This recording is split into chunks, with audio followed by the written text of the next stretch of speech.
मैं प्रस्ताव करता हूं कि दिल्ली नगर निगम अधिनियम 1957 का और संशोधन करने वाले विधेयक पर विचार किया जाए।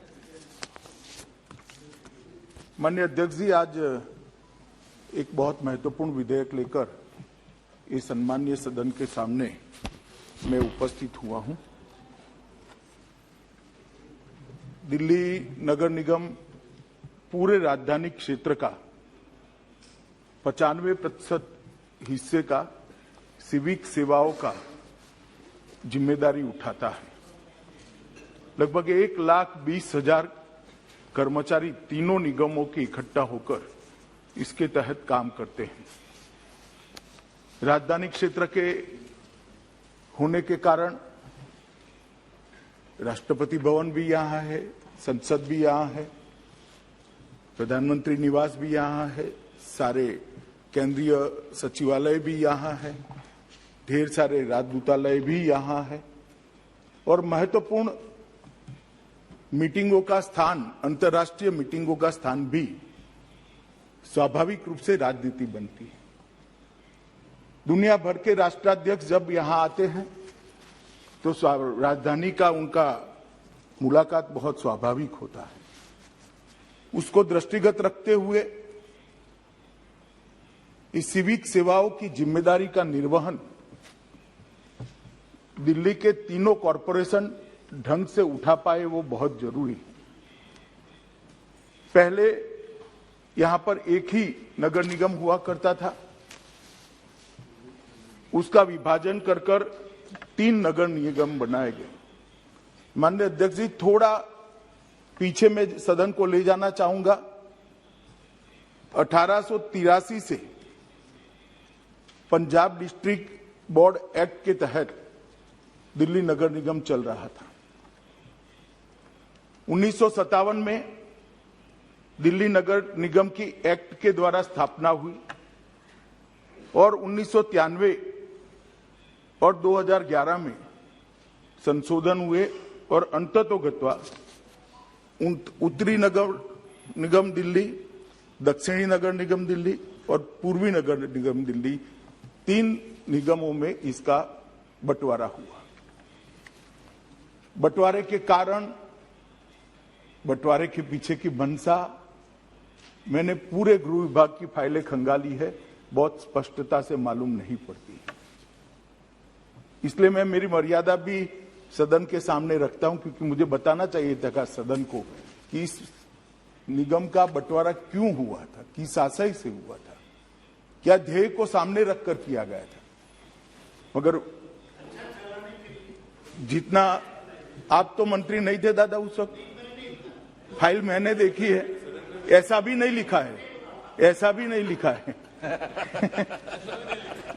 माननीय अध्यक्ष जी, लेजिस्लेटर की मंशा जाने बगैर में आज ये 10 साल के 12 से 22 का अनुभव जो हमारे सामने आया है, इसका एनालिसिस कर उसका बारीक विश्लेषण और तथ्य जो सामने आए हैं, इसके कारण इस सरकार निर्णय पर पहुंची है कि फिर से एक बार ये तीनों निगमों को एक कर पूर्ववत स्थिति की जाए। क्योंकि ये जो बंटवारा हुआ था वो माननीय अध्यक्ष जी आनंद फानन में किया गया बंटवारा था। मैं नहीं कहता, क्योंकि ऐसा भी मेरे पास प्रमाण नहीं है, कोई राजनीतिक उद्देश्य रहे होंगे, परंतु कोई उद्देश्य जब नजर में नहीं आता है तो विचार जरूर होता है कि राजनीतिक उद्देश्य से इसे किया गया होगा। मगर आज जब ये तीनों निगमों को एक करने की मंशा लेकर सरकार इस महान सदन के सामने आई है, तब मैं निश्चित करना चाहता हूं, बताना चाहता हूं कि हम क्यों आए हैं। एक अभी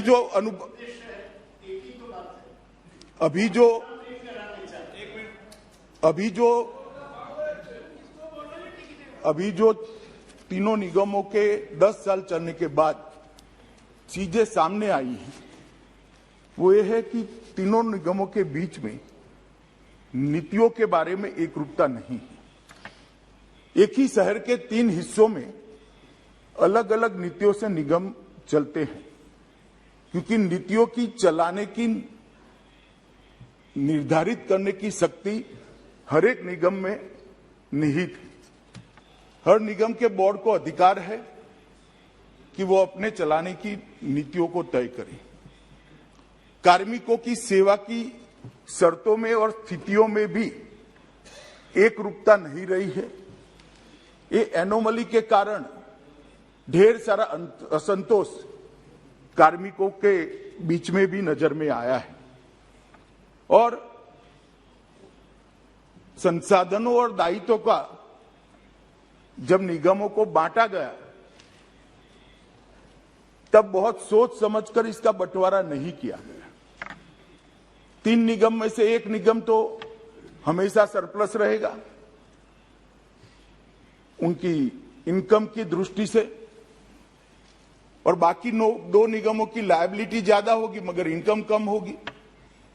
तो निगमों को बांटते वक्त भी संसाधन की प्राप्ति और संसाधन के खर्च के बीच के संतुलन की व्यवस्था उस वक्त देखी नहीं गई है। इसके कारण ढेर सारी ऐसी परिस्थितियां खड़ी होती है कि जो लोग चुनकर आते हैं उनको निगम चलाने में बड़ी तकलीफ होती है। और मैं निश्चित रूप से कहना चाहता हूं, जिम्मेदारी के साथ भी कहना चाहता हूं, क्योंकि मुझे मालूम है विपक्ष के मेरे मित्र इस पर सवाल भी उठाएंगे, मुझे पूछेंगे भी, बाद में मुझे जवाब भी देना है, मगर निश्चित रूप से जिम्मेदारी के साथ कहना चाहता हूं कि दिल्ली सरकार यहां पर स्टेप मदर एटीट्यूड के साथ ये नगर निगमों के साथ व्यवहार कर रही है। एक सौतेली मां जैसा व्यवहार हो रहा है और इसके कारण ये सारे नगर निगम अपनी ड्यूटियों का, अपने दायित्वों का निर्वहन करने के लिए अपने आप को पर्याप्त संसाधनों से लैस नहीं पा रहे। इसलिए ये जो बिल लेकर मैं आया हूं उसमें इतने उद्देश्य ये बिल के द्वारा मैं सदन के सामने रखना चाहता हूं। जो 3 नगर निगम है इसको एक कर फिर से एक बार दिल्ली नगर निगम 1 बनाया जाए। संसाधन और सहकारितावादी और सामरिक योजना के दृष्टि से एक ही निगम पूरे दिल्ली की सभी सिविक सेवाओं का ध्यान रखेगा तो ये उचित होगा।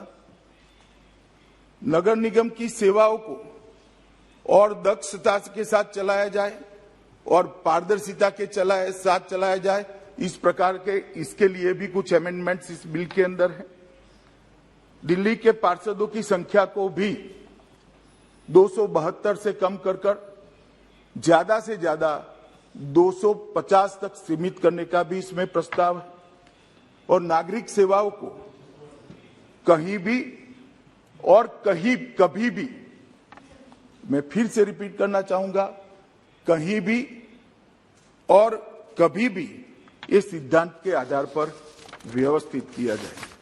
माननीय अध्यक्ष जी, जब मेरे साथी मंत्री बिल को सदन में रखे तब मेरे विपक्ष के मित्रों ने कुछ आपत्तियां उठाई थी।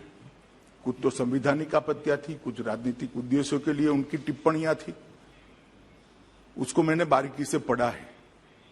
फिर भी अगर आज वो ज्यादा स्पष्टता चाहते हैं तो मैं करने के लिए तैयार हूं, मगर मेरा आप सभी सदन के सदस्यों से अनुरोध है कि बिल को दलगत राजनीति से ऊपर उठकर देश की राजधानी की व्यवस्था का मामला समझकर बहुत गंभीरता के साथ हमने सोचना चाहिए। और ये बिल पारित होने के बाद मुझे पूरा भरोसा है कि अभी जो स्थिति है इसमें काफी सुधार आएगा। इसके अलावे केंद्र सरकार की इसके पीछे कोई मंशा नहीं है। अतः मैं चर्चा में आप सभी के विचार सुनने के लिए यहाँ बैठा हूँ और आपसे भी अनुरोध करता हूँ अध्यक्ष जी कि चर्चा मेरिट्स पर हो, इसके लिए आप भी हम सबका मार्गदर्शन करेंगे। धन्यवाद।